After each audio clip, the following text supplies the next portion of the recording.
For decades, the threat of nuclear war kind of felt like a relic of history, right? Something from the Cold War. But if you look at the headlines these days, they're telling a very different story. The risk of a nuclear conflict is, well, it's quietly rising to levels we haven't seen in a generation, and figuring out why that is more critical than ever. Just think about this for a second. Imagine the shock if, after decades of holding back, a major nuclear power just announced it was going to start testing weapons again. Well, that's not some hypothetical scenario. It's the reality we are now facing. A single announcement like that threatens to unravel the whole system of treaties that's kept the world, well, relatively safe for more than half a century. And that leads us right to the big question we're tackling today. Why, after all this time, does it feel like the world is closer to the nuclear brink than it's been in over 50 years? And look, the answer isn't simple. It's more like this tangled web of interconnected issues that, together, we're going to try to untangle.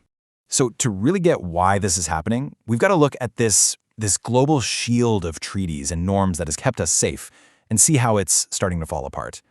There are a whole bunch of factors fueling this fire. Yeah, this isn't just one single problem. It's more like a really dangerous feedback loop. The things you see here, rising tensions, treaties collapsing, those are the old dangers we're familiar with. But now they're colliding with totally new threats, like ultra-fast hypersonic missiles that can change direction mid-flight, making them almost impossible to stop. This slashes the time a leader has to decide from, say, 30 minutes down to maybe 5.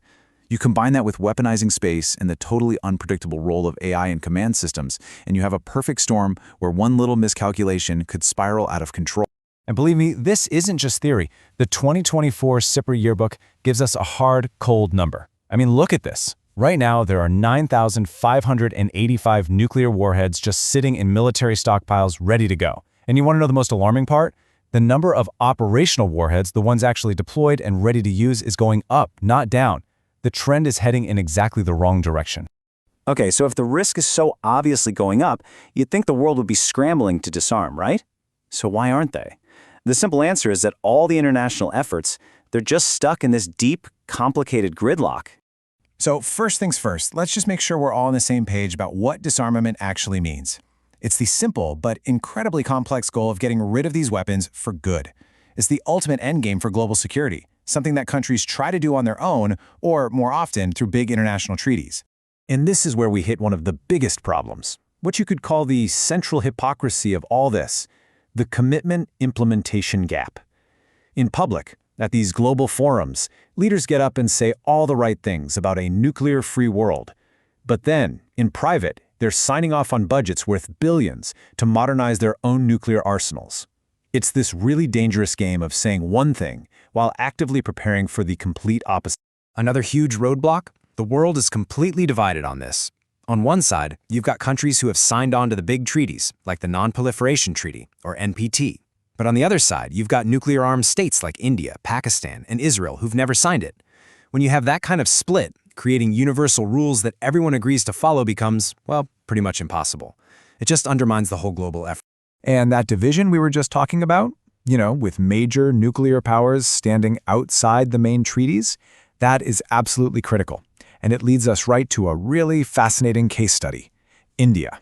Here's a country that has been a champion of disarmament for decades, but at the same time refuses to join the NPT. Understanding its principled and very different approach is key to understanding the whole global puzzle. Now, it's true India developed its own nuclear weapons, but what's really interesting is its long history of pushing for disarmament. I mean, think about it. Way back in 1954, it was the very first country on Earth to call for a global ban on nuclear testing, and over the decades, it's repeatedly put forward these comprehensive plans at the UN for getting rid of all nuclear weapons everywhere. This quote, this right here is the anchor for India's entire policy. Let's just quickly break it down. Global, right? That means everybody has to be in on it, no exceptions. Non-discriminatory means you can't have a special club of haves and then tell the have-nots what to do. And verifiable means you need solid proof that everyone is actually following the rules. It's a simple call for fairness and accountability for every single country. And that philosophy? It perfectly explains why India has stayed away from the world's biggest treaties. So take the NPT. India's view is that it's fundamentally unfair. It basically creates a nuclear club for the 5 original powers, letting them keep their weapons while telling everyone else they can't have them. And as for the test ban treaty, well, India hasn't signed because that treaty doesn't force the existing nuclear powers to commit to a clear timeline for getting rid of their own weapons.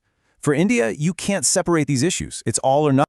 Okay, so let's recap. We've got rising risks, diplomacy is totally stuck, and there are these deep, principled disagreements. We're really at a crossroads here. Is there any path forward at all that can reduce the danger we're all in? You know, most experts actually agree on the big picture steps, even if getting there seems almost impossible. First, arms control talks have to be brought back from the dead, and they need to be updated for the 21st century.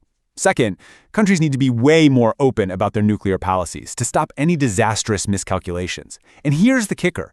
These conversations can't just be for the old club members anymore. They have to be inclusive so that all nations, including countries like India, actually have a reason to support the final outcome. So, in the end, we're left with this massive fundamental paradox. The logic of nuclear deterrence tells us these weapons keep the peace, but the logic of humanity tells us they threaten our very survival. The big question is, in a world where trust is at an all-time low, can we possibly bridge that gap? The answer to that question is going to define the security of every single one of us for generations to come.